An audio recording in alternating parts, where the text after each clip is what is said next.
시간이 되었으므로 2022년 12월 21일 수요 예배를 하나님 앞에 올려드리겠습니다. 다 함께 사도신경으로 신앙 고백 드리겠습니다. 나는 전능하신 아버지 하나님 천지의 창조주를 믿습니다. 나는 그의 유일하신 아들 우리 주 예수 그리스도를 믿습니다.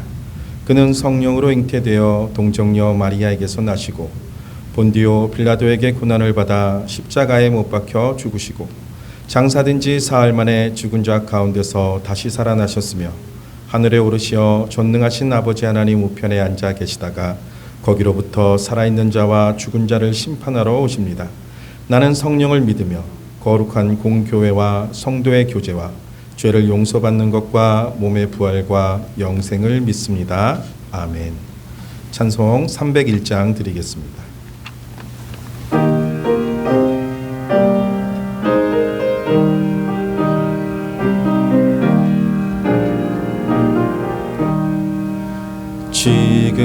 지금까지 지내온 것 주의 크신 은혜라 한이 없는 주의 사랑 어찌 이루 말하랴 자나깨나 주의 손이 항상 살펴주시고 모든 일을 주 안에서 형통하게 하시네. 몸도 맘도 연약하나 세임받아 살았네. 물 붓듯이 부시는 주의 은혜 족하다. 사랑 없는 거리에 나 험한 산길에 맬 때 주의 손을 굳게 잡고 찬송하며 가리라. 주님 다시 배올 날이 날로 날로 다가와 무거운 짐 주께 맡겨 벗을 날도 멀잖네. 나를 위해 예비하신 고향 집에 돌아가 아버지의 품 안에서 영원토록 살리라. 기도드리겠습니다. 하나님 감사합니다. 2022년도가 이제 열흘 정도 남았습니다. 2022년도를 시작하며 부푼 꿈을 가지고 또 많은 것을 계획하며 이루고자 하였던 모든 일들이 주님의 은혜 안에서 이루어 주심에 감사를 드립니다. 또 이루지 못한 것도 주님의 은혜임을 고백하며 나아갑니다. 하나님께 더 가까이 가는 한 해, 하나님께 더 많은 것을 드리고 싶었던 한 해였는데 뒤를 돌아보니 주님께 더 가까이 가지 못하고 감사하지 못함을 보게 됩니다. 주님, 긍휼히 여겨 주시옵소서. 하나님, 남은 시간도 유종의 미를 거두는 귀한 시간 되게 하시며 또 한 해를 보내며 맞이하는 새해에도 주님의 은혜를 베풀어 주시옵소서. 하나님, 열방의 평화를 허락하여 주시옵소서. 전쟁의 소식이 멈추게 하여 주시고 경제 문제로 고통당하는 열방의 주의 백성들을 돌보시옵소서. 하나님, 이 나라와 민족을 긍휼히 여겨주시고 대통령과 정부와 정치인들이 진정으로 이 나라를 위한 정치 또한 정책들을 펴나갈 수 있도록 도와주시옵소서. 경제적으로, 외교적으로, 사회적으로 안정을 찾을 수 있도록 도와주시옵소서. 하나님, 남북한이 서로 위협의 존재가 아닌 서로 협력하여 평화 통일을 이루게 하여 주시옵시고 또 주님의 뜻을 이루는 이 대한민국 될 수 있도록 도와주시옵소서. 선교지에서 주의 복음을 전하는 선교사들을 돌보시고 이 어려운 시기에 선교가 멈추는 일이 없도록 물심양면으로 주여 도와주시옵소서. 하나님, 우리 서울 동산교회를 돌보시고 은혜 부어 주시옵소서. 하나님께 기쁨을 드리는 우리 교회가 되게 하여 주시옵시고 또 담임 목사님과 성도들 모두가 참 믿음으로 하나 되며 주님의 뜻을 이루고자 애쓰고 힘쓰는 우리 교회와 성도들 되게 하여 주시옵소서. 하나님, 환우들을 기억하여 주시고 어느 곳에 있든지 주께서 돌보시고 은혜 내려 주시옵소서. 하나님께서 싸매시고 고쳐 주시옵소서. 하나님, 회복되어서 다시 함께 신앙생활할 수 있도록 도와 주시옵소서. 하나님, 환우들의 가족들에게 위로와 힘을 주시옵소서. 주여, 우리의 연약함, 죄악된 모습 이대로 받아주시고 이 시간 예수 그리스도의 피로 씻어 주시옵소서. 우리의 예배를 받아주심을 믿사오며 예수 그리스도의 이름으로 기도하옵나이다. 아멘.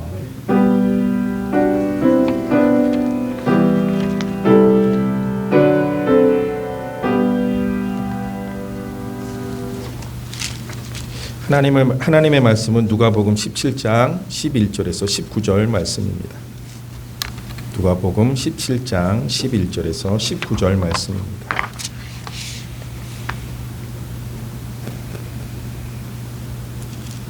다 찾으신 줄 알고 봉독해 드리겠습니다. 예수께서 예루살렘으로 가실 때에 사마리아와 갈릴리 사이로 지나가시다가 한 마을에 들어가시니 나병 환자 10명이 예수를 만나 멀리 서서 소리를 높여 이르되 예수 선생님이여 우리를 불쌍히 여기소서 하거늘 보시고 이르시되 가서 제사장들에게 너희 몸을 보이라 하셨더니 그들이 가다가 깨끗함을 받은지라. 그 중에 한 사람이 자기가 나은 것을 보고 큰 소리로 하나님께 영광을 돌리며 돌아와 예수의 발 아래 엎드려 감사하니 그는 사마리아 사람이라. 예수께서 대답하여 이르시되 10사람이 다 깨끗함을 받지 아니하였느냐? 그 9은 어디 있느냐? 이 이방인 외에는 하나님께 영광을 돌리러 돌아온 자가 없느냐 하시고 그에게 이르시되 일어나 가라 내 믿음이 너를 구원하였느니라 하시더라. 아멘. 오늘 본문에서 예수님은 사마리아와 갈릴리 접경지대를 통과하시는 것을 볼 수 있습니다. 갈릴리 사람들과 사마리아 사람들은 서로 사이가 좋지 않았습니다. 그런데 예수님은 그 사이를 지나가신 것입니다. 갈릴리와 유대 지방의 유대인들은 사마리아 사람들을 경멸했습니다. 그들은 혼혈 민족에다 예루살렘이 아닌 그리심산에서 예배를 드린다고 하여서 그들과 우리는 다르다라고 차별을 하였던 것입니다. 심지어 유대인들은 예루살렘에서 갈릴리 지역에 다녀올 때 가까운 사마리아 길을 지나지 아니하고 멀리 돌아서 다른 지역으로 돌아서 다닐 정도였습니다. 또한 사마리아 사람들조차도 유대 사람들 못지 않았습니다. 사마리아 사람들은 혈통적 진골로 자처하는 유대 지역의 사람들을 경멸하였습니다. 그들도 똑같이 유대인들을 역차별하였던 것입니다. 자신의 지역을 지나쳐가는 유대 사람들을 보면 대놓고 무시하고 멸시함으로써 그들로부터 받은 서러움을 몇 배나 갚아주던 모습을 보였습니다. 누가복음 9장에 의하면 이들은 심지어 예수님께서 사마리아를 통과해서 예루살렘으로 가시고자 하실 때 그들은 예수님을 배척하고 받아들이지 않았습니다. 그들이 볼 때에는 예수님도 다른 유대인과 달라 보이지 않았기 때문입니다. 그래서 예수님이 오셨음에도 불구하고 그들은 예수님을 맞이하지 않고 배척하고 받아들이지 않았던 모습을 보였습니다. 이렇게 유대 사람이나 사마리아 사람 모두 다 하나님의 백성들이라고 말하지만 자신들의 치명적인 문제들을 안고 있었습니다. 유대 사회에 만연해 있는 이 같은 차별과 경멸의 현상은 그것이 나병 환자들을 향할 때 더욱 극심하게 나타나게 됩니다. 오늘 본문에 예수께서 예루살렘으로 가실 때에 사마리아와 갈릴리 사이로 지나가시다가 한 마을에 들어가시니 나병 환자 10명이 예수를 만나 멀리 서서라고 기록되어 있습니다. 나병 환자는 다른 사람과 2m 이내로 접근할 수가 없었습니다. 혹시 부지중에 가까이 하는 일이 없도록 하기 위해서 검은 옷을 입고 부정하다라고 외치면서 다녀야 했습니다. 사람들이 이를 지키지 않는 나병 환자를 보면 인정사정 없이 돌을 쳐서 그들을 쫓아내는 것을 볼 수 있었습니다. 그들의 육신의 고통은 신경이 녹으면서 처음에는 고통을 느끼기도 하지만 그 이후에는 손가락이 떨어져 나가도 통증이 없어서 그들은 알지 못했다고 합니다. 나병 환자들은 가족과의 분리, 또 사회로부터 격리, 성 안에 들어갈 수도 없고 생존을 위해서 어떤 경제적인 행위도 불가능하였습니다. 그저 사람들의 동정에만 기대어서 하루하루 연명하는 삶을 살아야 하는 비참한 삶을 살았던 것입니다. 예수님 당시에도 나병 환자들은 너무나도 절박한 상황이었습니다. 그들은 질병으로 인해서 너무나 큰 고통을 견뎌야 했기 때문에 그들에게는 지역 감정이나 또 혈통의 문제에 신경 쓸 여력이 없었습니다. 그들은 그저 서로 의지하고 위로하며 살아가다 보니까 어느새 10명이 모이게 되었습니다.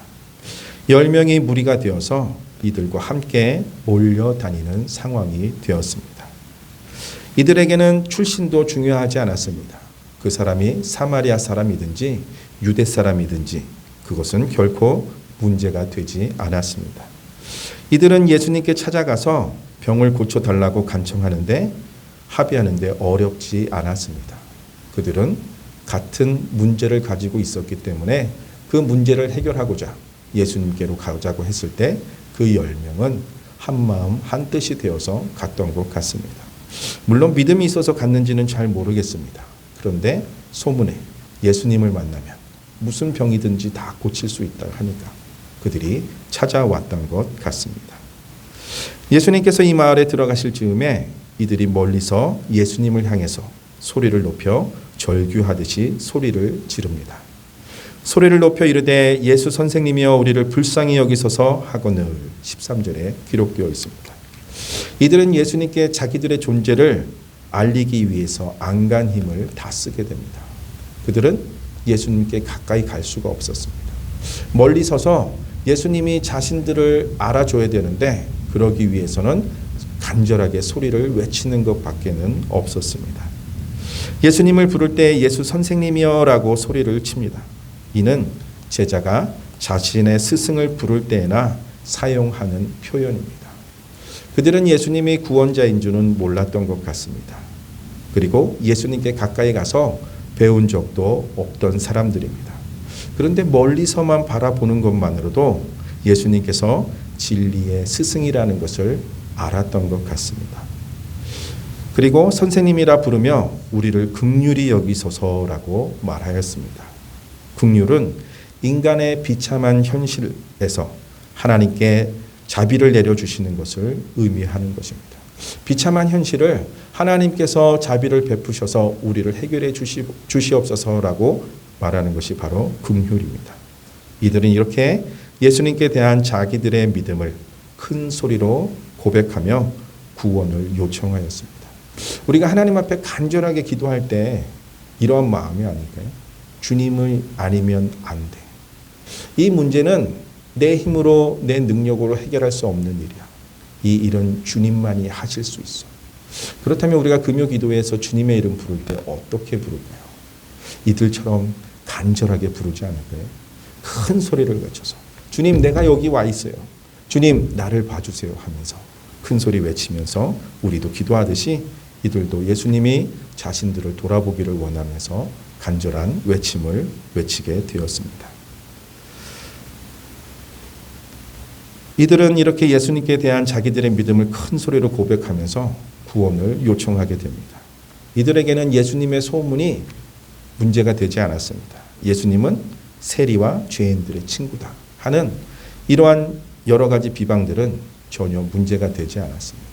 그들은 예수님을 만나서 자신들의 문제를 해결받고자 하였던 것입니다. 그런 예수님은 그런 나병 환자들을 모른 채 하지 않으셨습니다. 예수님께서 그들을 보시고 제사장에게 가라고 말씀하십니다. 보시고 이르시되 가서 제사장들에게 너희 몸을 보이라 하셨더니 그들이 가다가 깨끗함을 받은지라. 그 중에 한 사람이 자기가 나은 것을 보고 큰 소리로 하나님께 영광을 돌리며 돌아와 예수의 발 아래에 엎드려 감사하니 그는 사마리아 사람이라. 그들이 주님의 말씀에 순종해서 제사장에게 가는 중입니다.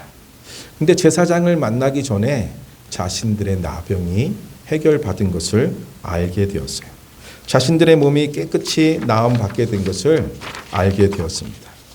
처음에 10명의 나병 환자들은 똑같은 소망을 가지고 모두가 자기들의 제사장들을 향해서 달려갔을 것입니다. 유대의 나병 환자들은 자신의 동네에 있는 제사장을 만나기 위해서 또는 예루살렘 성전에 있는 제사장을 만나기 위해서 달려갔을 것입니다. 사마리아 출신의 이 나병 환자는 그리심 산에 있는 제사장을 향해서 달려갔을 것입니다. 근데 예수님께서 제사장들에게 너희 몸을 보이라 하였으니 당연히 자기들의 제사장을 향해 달려가는 것은 당연한 일이었습니다. 그런데 그 중에 한 사람은 뛰어가다가 아마 너무나도 기뻐서 뛰어갔을 것입니다. 그러다가 자기 병이 나았음을 알게 됩니다. 그는 멀리 그리심산에 있는 제사장을 만나고 오면 예수님이 멀리 가셔서 다시 볼 수 없을지도 몰랐다고 생각한 것 같습니다. 어떻게 보면 예수님을 만나 인사하는 것이 당연하다고 생각했던 것 같습니다. 제사장을 만나는 것보다 나를 구원해 주신 그 스승님, 그 예수님을 다시 만나서 감사의 인사를 해야겠다고 생각했는지 모릅니다. 거기까지 갔다가는 멀리 떠나버린 예수님을 찾아 감사의 인사를 드리기가 어렵다는 것을 잘 알았기 때문인지도 모르겠습니다. 더구나 또 이 병을 치료하실 수 있는 분은 오직 메시아뿐이라는 것을 성경의 예언을 익히 들어서 그는 알고 있었습니다. 그러니 메시아를 보내신 하나님께 영광을 돌릴 수밖에 없었습니다. 이 일은 하나님께서 우리에게 은혜를 주신 것이다. 그래서 하나님께 영광을 올려드리고 예수님께 감사하기 위해서 그는 다시 돌아오게 된 것입니다. 어떻게 보면 그의 감사는 합당한 것입니다. 큰 은혜를 입은 자가 감사의 인사를 하는 것은 어쩌면 당연한 것인지도 모르겠습니다. 이스라엘 사람들에게 나병은 죄를 범한 자에게 내리는 하나님의 심판이었습니다. 하나님의 심판을 받은 저주받은 자들이었기 때문에 그들은 그것을 해결받는 것이 가장 큰 은혜였을 것입니다. 또 나병이 낫는 것은 하나님께로부터 그 죄에 대해 용서를 받은 것이란 의미였습니다. 자신이 지은 죄를 이제 하나님께서 용서해 주셨다는 것입니다. 또 누군가 나병을 치료해 주었다면 그분은 다름 아닌 메시아라는 것을 그는 정확하게 알았던 것입니다. 사마리아 출신의 나병 환자는 자신의 절도적인 고통을 그리스도께서 해소해 주셨음을 믿어 의심치 않았습니다. 그리하여 그는 예수님께 다시 와서 정당하고도 마땅한 예배와 공경을 드리기 위해서 돌아왔던 것입니다. 17절과 19절에 보니까 예수님은 발 아래 엎드려 감사하는 사마리아 사람을 바라보면서 이렇게 말씀하십니다. 예수께서 대답하여 이르시되 10사람이 다 깨끗함을 받지 아니하였느냐? 그 9은 어디 있느냐? 이 이방인 외에는 하나님께 영광을 돌리러 돌아온 자가 없느냐 하시고 그에게 이르시되 일어나 가라 내 믿음이 너를 구원하였느니라 하시더라. 예수님께서는 치유를 받았으나 지금 다시 돌아와서 감사할 줄 모르는 9을 찾습니다. 그들이 어디 있느냐? 다 고침을 받지 않았느냐? 근데 이 한 사람 이방인 사마리아 사람 외에는 감사하는 자가 없다라고 말씀하셨습니다. 분명히 제사장에게 보이라 명하셨음에도 그들을 찾았습니다. 어쩌면 다시 돌아와서 감사해야 되는 것은 마땅한 본분이었을 것입니다. 그런데 그들은 고쳐주신 예수님을 기억하지 않습니다. 제사장에게 달려갑니다. 왜? 자신이 심판받은 것에서 용서받았다는 그 면죄부를 받는 것이 중요하게 여겼는지도 모르겠습니다. 물론 그들도 하나님께 또한 예수님께 감사를 했을 것입니다. 그러나 그 감사는 사마리아인의 감사와는 달랐던 것 같습니다. 예수님께서는 10명의 나병 환자 모두에게서 하나님의 영광이 높여지기를 원하셨습니다. 그런데 사마리아 사람 한 명 외에는 하나님께 영광을 돌리고 돌아온 자가 없었다는 것입니다. 오늘 저는 이 본문에서 이 감사하던 모습을 보고 싶습니다. 예수님 발 아래 엎드려 감사하는 사마리아인.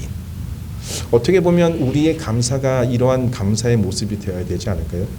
2022년을 돌아보면서 하나님께서 많은 은혜를 주셨어요. 또 또한 많은 계획을 세웠는데 그 계획도 이루어 주셨어요. 근데 우리는 입으로는 감사하다고 말해요. 하나님 감사합니다. 하나님께서 은혜 주셔서 하나님께서 나를 지켜주심에 감사를 드립니다. 또 은혜를 주셔서 나의 계획이 다 이루어 주심에 감사를 드립니다. 그런데 그 감사하는 모습이 오늘 사마리아인의 모습과 같은 모습이에요. 하나님께 감사를 고백은 했지만 이것은 내가 선택을 잘한 거야. 물론 하나님께서 은혜를 주셨지만 그 결정의 순간에 내가 선택을 잘했기 때문에 이 좋은 결과가 나왔어 라고 생각할지도 모르겠습니다. 그렇게 생각한다면 하나님께 전적인 감사를 드리지 못할 것입니다. 사마리아인처럼 예수님 앞에 와서 무릎을 꿇고 감사하는 모습은 쉽게 찾아보기 어려울 것입니다. 사랑하는 성도 여러분, 이제 2022년도가 얼마 남지 않았습니다. 우리가 감사하며 이제 정리를 할 텐데 과연 우리의 모습은 사마리아인과 같은 모습인지 아니면 9명의 나병 환자의 모습과 같은지 생각해 보아야 될 것입니다. 우리의 입으로는 감사합니다라고 고백할 수는 있어요. 그런데 그 고백이 진정한 고백인지 아니면 수박 겉핥기식으로 믿는 사람은 이렇게 해야 된다니까 감사해야지 하는 것인지, 하나님 앞에 감사의 예물을 드려도 진정으로 감사를 해서 드리는 것인지 아니면 배운 것이 그것이기 때문에 감사를 드리는 것인지, 분명히 같은 감사를 드리지만 그 의미와 무게는 다를 것입니다. 사랑하는 성도 여러분, 우리는 하나님 앞에 나와 무릎 꿇고 감사의 경외의 모습을 보이는 것은 당연한 것입니다. 우리가 무엇이 잘나서 우리를 구원해 주셨습니까? 우리가 남들보다 뭐가 더 훌륭할까요? 우리가 남들보다 더 깨끗할까요? 그렇지 않잖아요. 그럼에도 불구하고 우리를 구원해 주신 그 하나님께 우리는 감사해야 하는데 어떠한 모습으로 전적인 감사를 드려야 되는데 과연 우리는 전적인 감사를 하는가? 예수님께서 또한 세례 요한이 사역을 할 때 회개하라 천국이 가까웠다라고 하면서 시작을 하셨습니다. 오늘 전도하는데 우리가 먼저 외쳐야 될 것은 회개하라라고 외쳐야 된다고 누군가 이야기합니다. 근데 오늘날 회개하라는 말을 외치지 않는데요. 예수 믿으면 축복받습니다. 예수 믿으면 병이 고침을 받아요. 예수 믿으면 좋은 일이 생겨요. 자신이 죄인인 줄 모르고 인정하지 않고 들어오니까 축복받으러 왔다가 복받으러 왔다가 자신들이 원하는 것을 받으러 왔다가 그것을 받지 못할 때 그들은 예수님을 떠나는 모습을 볼 수 있습니다. 우리는 정확하게 알아야 됩니다. 우리는 죄인입니다. 죽을 수밖에 없는 영원 형벌을 받을 수밖에 없는 우리를 구원해 주신 그 예수님. 우리가 죄인임에도 불구하고 예수 그리스도의 보혈의 능력으로 우리를 깨끗게 해주신 그 예수님 앞에 진정으로 감사하며 믿음으로 나아가길 원합니다. 또 우리의 삶 가운데 우리가 물론 잘 선택한 것도 있겠지만 그 선택마저도 하나님께서 주신 은혜라는 것을 기억하시고 그 하나님 앞에 전적으로 감사를 드리기를 원합니다. 주님 앞에 무릎을 꿇었다는 것은 뭘까요? 제가 전인격적으로 주님을 섬기겠다는 것. 우리가 주님을 경외하겠다는 뜻이 아닐까요? 오늘 우리가 예수님을 믿는다고 하면서 주님을 얼마만큼 경외하고 있는지, 또 감사를 외치고 있는데 얼마만큼 진정한 감사를 드렸는지 돌아보는 남은 열흘이 되기를 주의 이름으로 간절히 소원합니다. 찬송 370장 드리겠습니다. 찬송 후에 담임 목사님 나오셔서 축도해 주시겠습니다.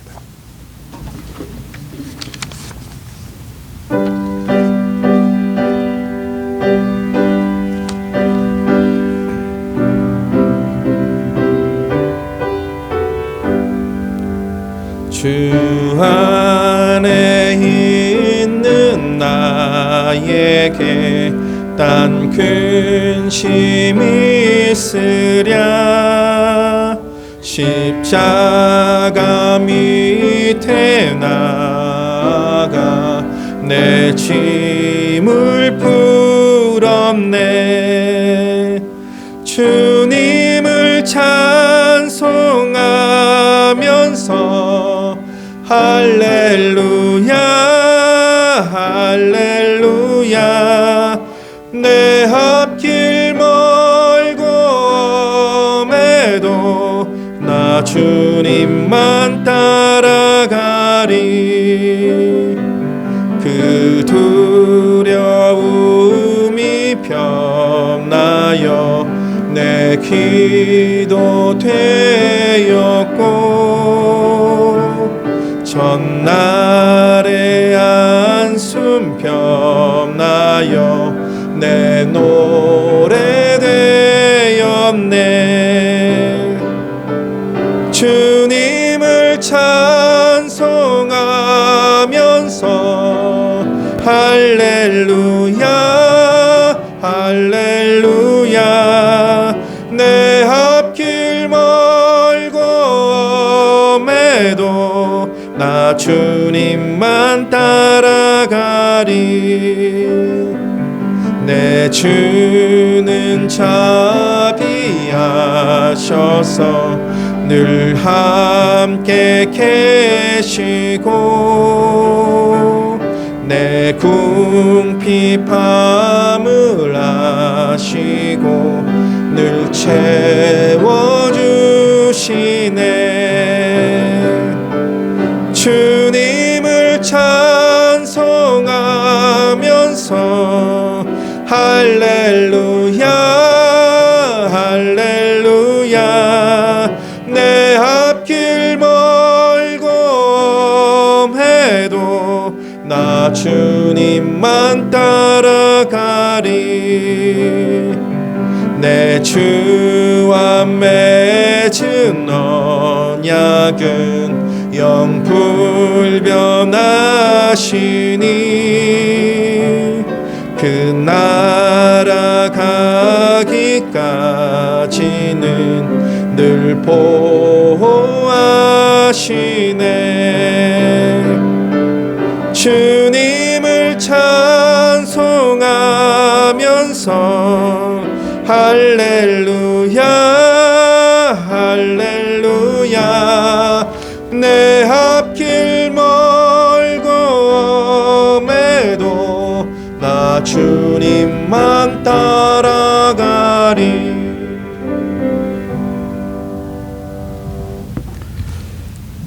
인류의 죄를 구원하시기 위해서 악의 몸을 입고 이 땅에 오신 예수 그리스도를 우리가 가슴으로 기뻐하며 맞이하는 성탄이 점점 다가오고 있습니다. 주님께서 우리에게 베푸신 가장 큰 선물인 것을 알고, 오늘도 우리의 일상 속에서 물질을 얻거나 권세를 얻거나 명예나 건강을 얻는 것보다 예수 그리스도 때문에 오히려 더 크게 기뻐하며 감사하는 그런 성탄 되도록 하나님께서 은혜 베풀어 주시옵소서. 그리스도인으로서 하나님 최고의 감사 제목이 무엇인지를, 최고의 감사 제목이 예수 그리스도라는 것을 다시 한번 기억하는 시간이 되게 하여 주시옵시고, 하나님 우리 성도님들이 살아가는 그런 걸음이 힘든 걸음이지만 예수님 때문에 기뻐하며 감사하는 그런 귀한 성도 되게 하옵소서. 주님이 성탄에 참으로 나병 환자를 찾아가신 주님을 생각하며 우리가 병인들을 생각합니다. 하나님 여러 가지 질병으로 말미암아, 또 최근에는 하나님 코로나로 말미암아 힘들어하시는 분들이 여러 분 계시는데, 하나님께서 일일이 다 찾아가 주셔서 이분들이 병에서 놓여 온전할 수 있도록 도와주시기를 간절히 바라옵고 원하옵나이다. 사랑의 주님, 수요일 밤을 찾은 귀한 성도들, 예수 그리스도의 인격과 예수 그리스도의 그 모든 것을 주님 배우며 예수 그리스도의 장성한 분량에 이르기까지 우리의 신앙의 다름박질을 잘 할 수 있도록 하나님 도와주시옵소서. 매일 하루하루가 감사와 복의 하루가 되게 하옵소서. 주 예수 그리스도의 은혜와 하나님의 놀라우신 사랑과 성령의 감동 감화하심이 하나님의 백성들 위에 이제로부터 영원토록 함께 있을지어다. 아멘.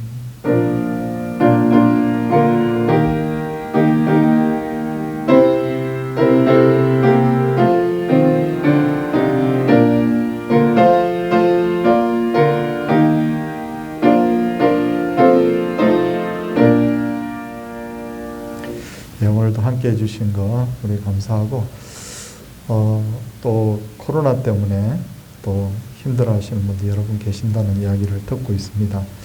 그리고 여러 가지 질병 때문에 힘들어하시는 분들, 우리 성탄의 주님 이제 며칠 후면 우리 성탄절이 다가오는데 그때까지 다 회복되기를 소원을 합니다.